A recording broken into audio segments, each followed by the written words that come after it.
welcome to another piano video. I'm back after a little bit of a break, and I've had some time to think about what I want to do next. So I'm actually going to begin the final series of our sort of basics videos, and this time, rather than a multi-part series that's about a specific thing, it's going to be more like the nuances.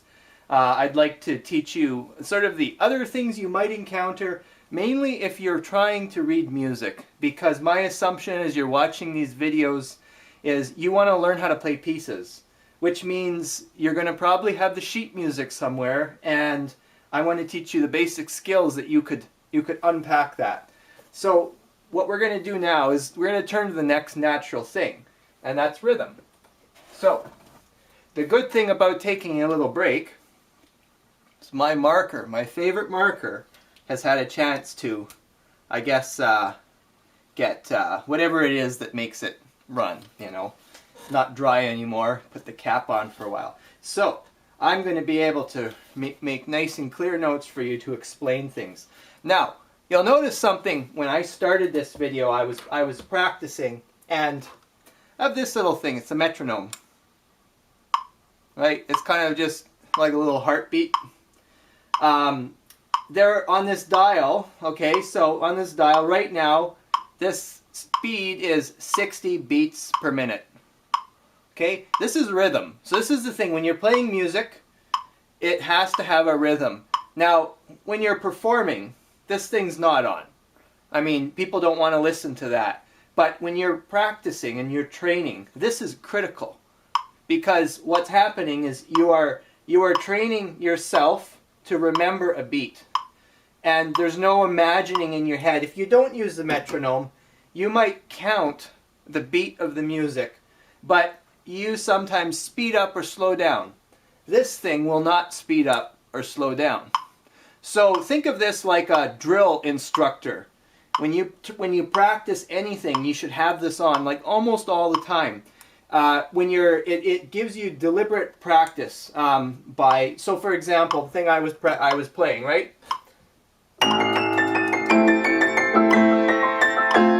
Okay, so by trying to play that piece, I mean, it's much faster than that, but that practice of 6 notes per beat, that really helps me to focus my practice. There's no screwing around and skipping things or speeding up when something's hard. It really gets you to focus on the hard work that needs to go into learning a piece.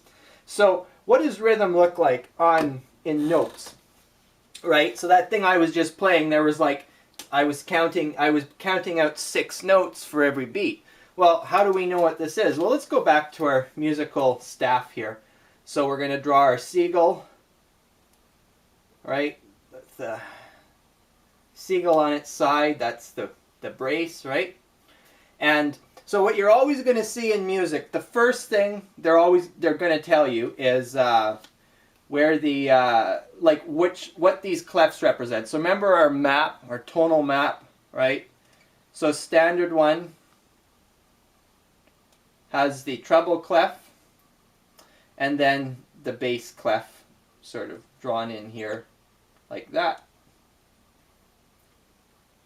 Okay, and so it really depends on the music. Where you're going to start, but this is kind of standard. You will sometimes see, like, there will sometimes be 2 treble clefs or 2 bass clefs. And really the way to, I did mention this before, think of this like the top is what your right hand is doing. So right hand high notes, right? Left hand low notes. So the bottom is what your left hand's doing. So if you ever saw like 2 bass clefs, that would mean that like the home bass, this D, right, so middle C, this D down here, it would mean your right hand is hovering in notes around here, your left hand. You'll sometimes see this in pieces where they start with low notes, right, and they're mostly there. And then you might notice that the clefs will switch. They'll throw up, you know, as the right hand maybe moves higher, you'll see them introduce this. So far, we have not talked about a thing called a bar, right? We just have these little lines that go on forever, right? Or as long as my pad will go, right? But what you see in music is there will always be a vertical line called a bar, okay? So that way what you're seeing is this is like a unit of music in time, okay? So what this is it's telling you that there's a certain number of musical beats. So this guy, right? 1, 2, right? You're counting. There's a certain number of beats that are happening by the time you see this bar. So there are ways that musicians will represent this, okay? But the thing to note is the key signature always comes first, okay? So just to show you how that works, let's make this in F major, okay? So the tonal map is basically, that's 1 down the circle of fifths, so we're just adding in the B flat. So every note on the piano, right? This tonal map. Okay, that is represented by putting a B flat here. And then, of course, the B flat down here. And what that tells you is every time you see a B, so this note right to the left of every C, you're playing B flat instead. Okay, so that is the key signature. What you will see happen after is what's called the time signature. Okay, there are many ways this can be represented, but I will show you the most common. It's just the letter C, right? Kind of like this curly little symbol, looks like that. Okay, it kind of looks a bit like a bass clef, except it's turned the other way, and it looks like the letter C. So what this is called common time. Okay, common time. What it means is you turn this guy on, you count to 4. It's the most common thing that you see in music is counting to 4. So 1, 2, 3, 4. Now, when you get to 4, you hit the bar and you start at 1 again. Okay, so in here, just in this example, I'm going to draw 2 bars. Okay, so 1 bar, 2 bars. I haven't left myself enough space here. I'm going to cram notes in. But this whole principle is that when you see a bar, it means you have completed the number of beats that occur in a bar. So common means 4 beats. Okay? Now, there's one other thing we need to start learning. Because up till now, all we've seen is I just drawn in the notes. Okay? No stem, no talk about what does this mean. Okay? So there's what's called, well, let's just do one here, okay? If you just drew a circle and you drew nothing else, this is what's called a whole note, okay? It has 4 beats to it. So in common time, if you drew a whole note, think of it like this note has got a hole in the middle. There you go, that's the way to remember it. But just basically the open circle, not filled in, is 4 beats, okay? In common time, if you play this note, you count to 4. And you hold it for 4. Okay? So it would fill the bar. Now, what musicians like to do is cut things in half. Okay? So naturally, the next note that you'll see is what's called a half note. To make a half note, all you do is extend a vertical stem from a whole note. Okay? There's a little thing like this middle line. If the note is drawn below the line, anywhere below the line, then you stick the stem up, okay? This thing always goes from your left to the right, kind of upward, right? Diagonally. So this is called a half note. And notice in this bar, there are 2 half notes, okay? Each get 2 beats because they get half of what a whole note would get. So 1, 2. Oops, wrong way. 1, 2, 3, 4. Okay, so if I played this, well, this is the bass clef, so this is A and this is C.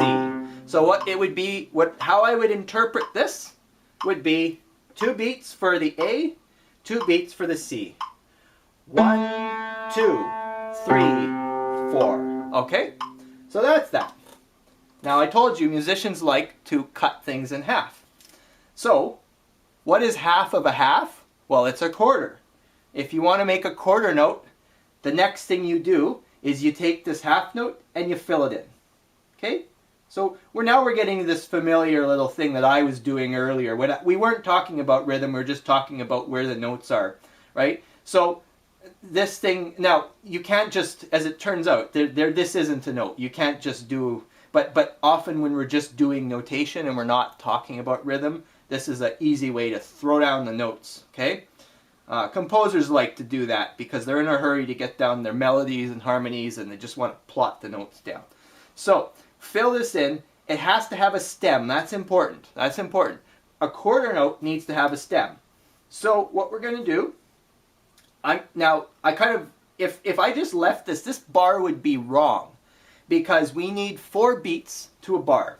So a quarter note, it gets 1 beat. So we need to have 4 quarter notes to make a full bar. So then remember the rule. If the note is above this middle line of a staff, then the stem goes down. And when it comes to the middle, we could go either way. It sort of depends on the pattern in the notes, preference of the printing. But, you know, so if it's right on the middle, I could just as well go down instead of up. The main idea is that we don't want all these stems pointing up here when we could have down here. Because if we have some of the notes that are on the ledger lines, right, we don't want that space getting cluttered up. So that's why we like to balance them out. So four notes, okay? Each gets a beat. 1, 2, 3, 4. Okay, great, great. So let's actually play this. So first of all, just reading the tonal map. This is a A, and then it's an F, and then it's a C, and then it's a D. Okay, each gets a beat. So let's put the metronome on. So.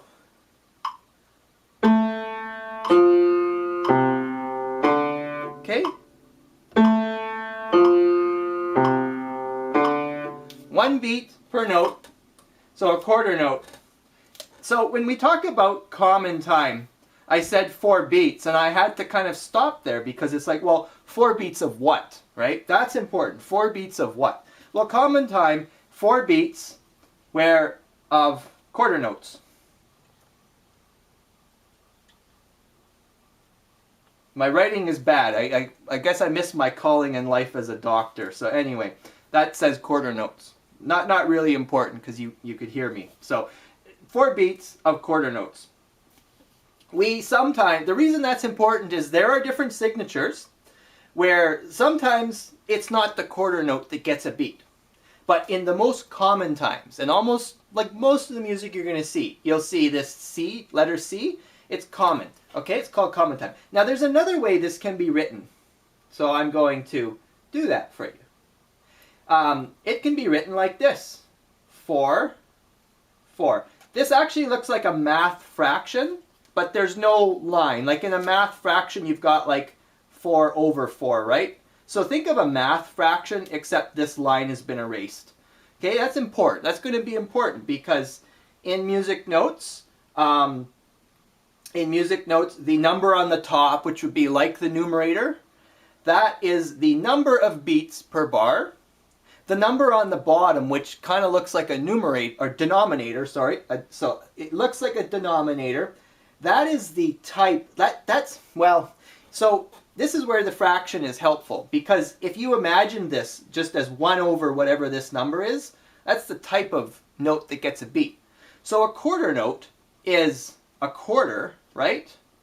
So it's a quarter of the whole note, right? So think of this as the quarter note, so 1 over 4, right? That is the type of note that gets the beat. So this letter C is called common time. It is a symbol that is used like synonymous with 4/4. Now why is that important? Because sometimes in music you will see something like this. You'll see, and actually this is probably the second most common signature. You'll see the number 3. Okay, so you'll see. Oh, boy, I'm throwing things today. A little bit of entertainment on the side. Okay, so 3/4. You're going to see that a lot as well, because the other thing that is like just as common is 3 beats. So 1, 2, 3. 1, 2, 3.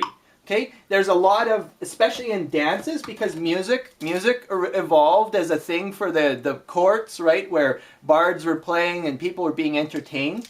And so when there's a dance, a lot of times there's 1, 2, 3, 1, 2, 3. It's this sort of dance step. So you will see a lot of music that 3, 4 is often written. So all this means, if you get used to this sort of fraction look, is the number on the top tells you how many beats there are in a bar. So here, 3 beats. The number on the bottom would be the denominator of a fraction that represents the type of note. Okay, that might throw your brain for a spin. So, and actually to help you with this, what I'm going to do is I'm going to introduce our next friend. Okay, I told you musicians like to cut things in half. So the next type of note is called an eighth note, right? Half of a quarter is an eighth. And what you do for that is you just like draw these quarter notes, okay? But now you join them by this stem. So there's a little stem that's connected here, okay? So I'm gonna go, like, I'm just improvising a bit here. Yeah, okay, I'm gonna show you another common exception that will occur sometimes. And let's see. I'm just kind of inventing this as we go, and we'll fill it in. And we'll go. That's why I like that I can erase this so easily. Actually, yeah, so I'm gonna do my original thing. Okay, so notice with the eighth notes that we broke our rule with the stem. And the reason for that is because we usually we make aesthetic choices when it comes to the rule of is the stem above or below. Well, look here. Usually with eighth notes, we join them in pairs, right? So look, we've got these two here, and their lines were both down, and so it's nice to draw this line here. Now these two notes, well, this one's down. By the rule, this one should be up. So it's going to kind of look ugly when they're side by side. So now some people would opt to separate them, but when you have this run of 1, 2, 3, 4, 5, 6, 7, 8, right? It's nice to put them in little pairs. It's aesthetically pleasing, which is why we do it. So you'll see that sometimes. Now, an eighth note on its own, let me show you what you could have done if you wanted to say screw the aesthetics, right? What we can do is we draw the unjoined tail, okay? It looks like this. Think of like this seagull on the side. It looks a little like that. Kind of curls up like that. So it's like it's almost like half this line. It doesn't quite come to the point, it just curves around, okay? And then of course this would go up, and then we'd have this little this other half of the seagull, right? From the brace, okay? So that's visually what's happening there. So notice there are 8 of these, so they are eighth notes. Now, I could do something where I have, okay, so I should point out that I wanted to show you the 3, 3, 4, and how the number on the top can change. But this should be 4, because I have 4 beats, okay? But sometimes you could see something like this, 4, 8, okay? That's what I wanted to show you, to sort of throw your mind for a bit of a loop. Because the number on the bottom is the denominator of the fraction of what type of note gets the beat. So here, if you see an 8 on the bottom, that's an eighth. So it's an eighth note. And if you saw 4 on the top, it's telling you that there should be 4 eighth notes to go to a bar. Okay, so if I wanted to balance this equation, I would need to really do like 8, 8. You don't usually see that. It's kind of redundant. You just do 4, 4, right? But, you know, like, I guess, yeah, I'm just going to run with this. I think you know what I'm talking about here, the concept. So what I want you to do is just don't see this as necessarily matching what's here. Because what I want to show you is how eighth notes evolve, okay? So let's read this. Let's just read this. So it's A, G, F, B flat, C, D, and then we had E, D, okay? So what I'm going to do is I'm going to just make this, again, 4, 4, or common time. I could write either or. They mean the same thing. Okay, so So feel that beat. 1, 2, 3, 4. So each quarter note gets one beat. So how many eighth notes are there in one beat? There are 2, right? 1, 2, 3. So 1 and 2 and 3 and 4 and 1 and 2 and 3 and 4 and, right? 1 and 2 and 3 and 4 and, right? I jumped ahead. So I jumped ahead a bit, but see, this is what I was talking about with the metronome is so critical for practice, because we have tendency to rush or slow down, and this tells you, hey, you're speeding, slow down, or you're going too slow, hurry up. So it's great. But the idea is the beat, right? That is determining how many you play in a unit of time. So it's worth, just for the sake of, we could keep cutting these down. And to do that, we just, at this point, it kind of gets silly. Well, so we have what's called a 16th note, right? And that here would just have this second curl, right?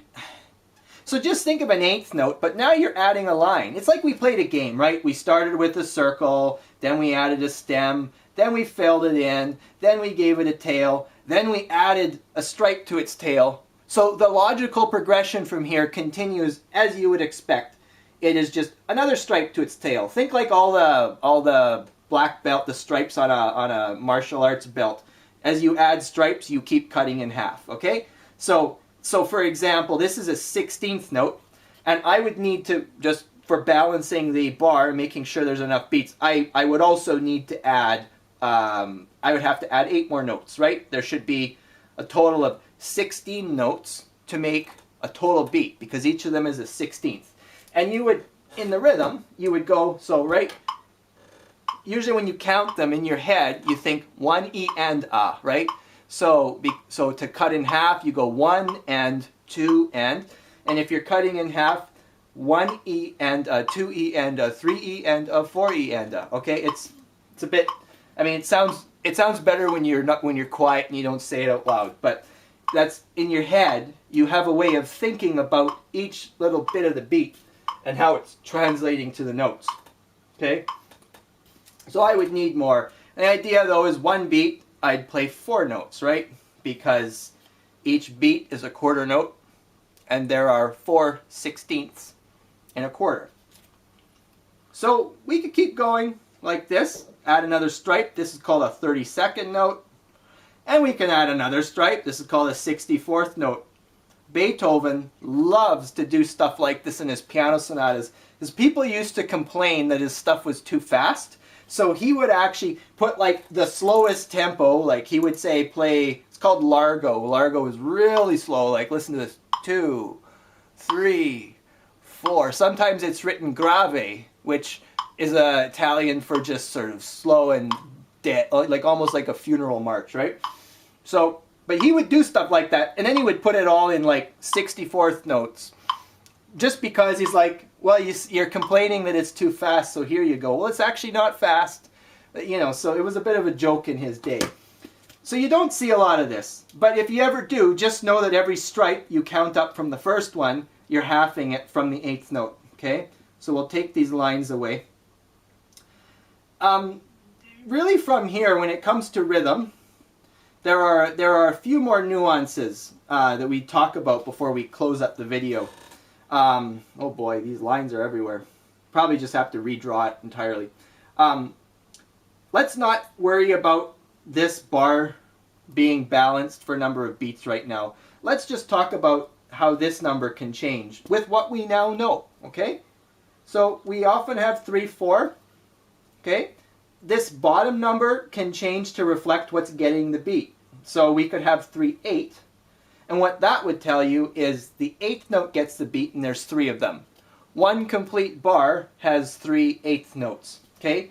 You could put 16. Now, some composers like Chopin like to really screw around with beats, because, like, especially if you play his nocturnes. That is a total thing where it's like, okay, so let's count the number of notes you play in one beat. And sometimes you'll see like 14 notes against 6 notes, and it's like, it takes a bit of concentration to separate the two with each hand, right? So really, you could put any number on the bottom, and the idea is that that is basically the denominator of the fraction of what the beat is. So for example, if I put 310, that would mean I'm basically getting a 10th note. So I'm taking a whole note, which is the 4 beats, and I'm carving it up into 10. And that gets tricky. Like, in fact, I can't think of a piece offhand that does that, but sometimes you will see where they'll just throw some number in and you have to then do the math yourself and figure the beats out. Now, something like this gets to our last little nuance that I was sort of anticipating, and that is that sometimes what you do is if you have a note you want to hold a little bit longer. So let's not worry too much about the notes so much as the rhythm, okay? So let's just say I have this here, and I want to then hold it for, like, you know, musicians like to divide things in two, and really that's kind of what I'm going to show you here, okay? So that you'll sometimes see this, where there's a dot. It's called a dotted, and that would be called dotted whatever note it is without the dot. So this is a dotted quarter note. And what that means is you hold it for 1.5 beats. So 1.5 beats, assuming it's the quarter note that gets the beat, right? So the denominator, 1.5 of those beats. Okay? Now, you can even go further, and it's called like a double dotted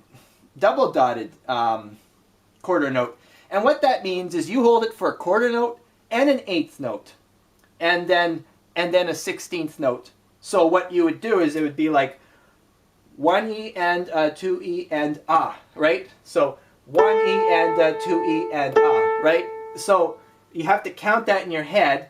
You count this down to where it's broken into 16th notes, so 4 beats per quarter note, 1E and 2E and ah, right? So that's how you'd count that. And that's the way musicians get around that thing where if you don't want just like an even march, but sometimes hold a bit longer, and then, you know, they will do that. And this is, you'll get in like jazz music does this a lot. It's syncopation. It's where you can hold beats longer than others. And at that point you just have to pay attention to the total count.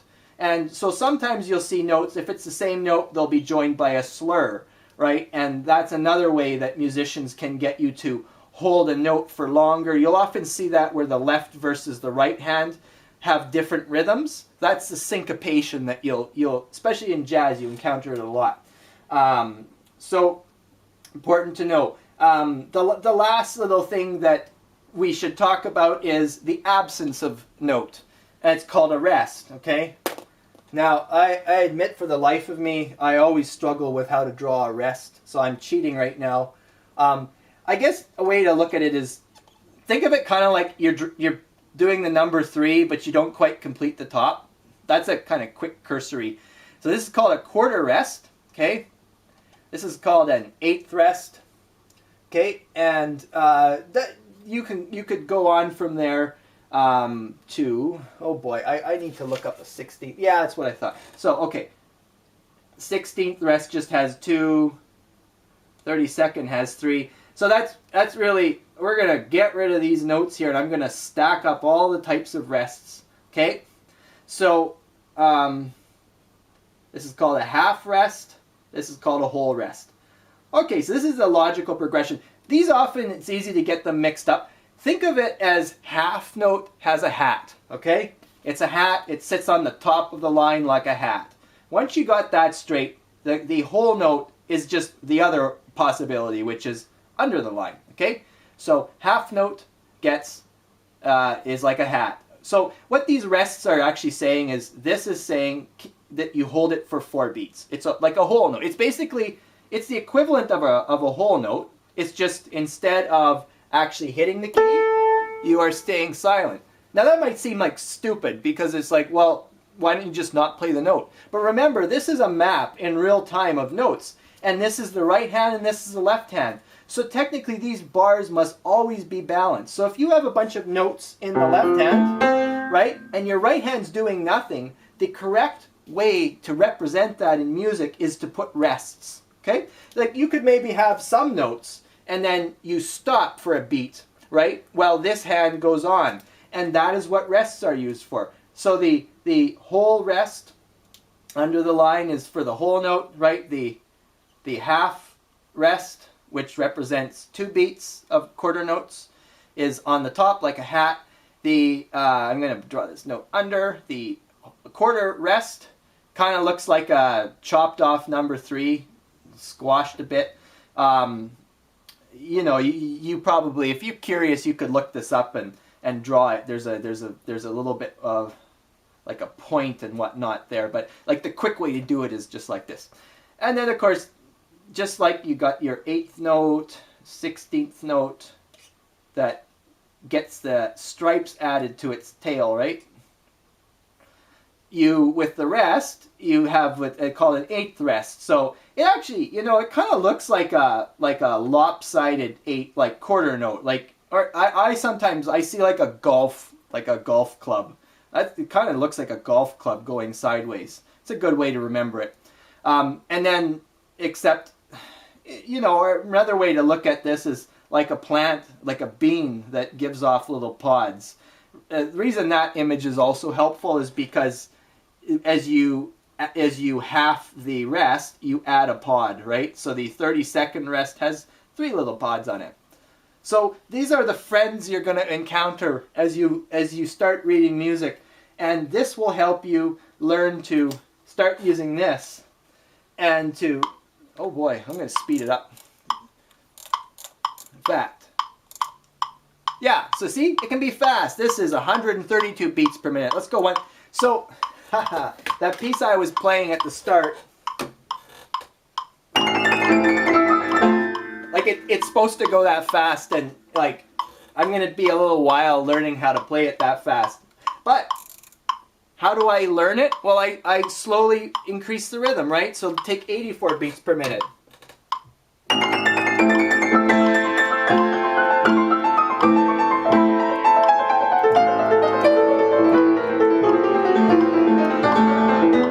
Right? So the way I practice this is I slowly increase the tempo and I work on the issues that arise as I work at that tempo.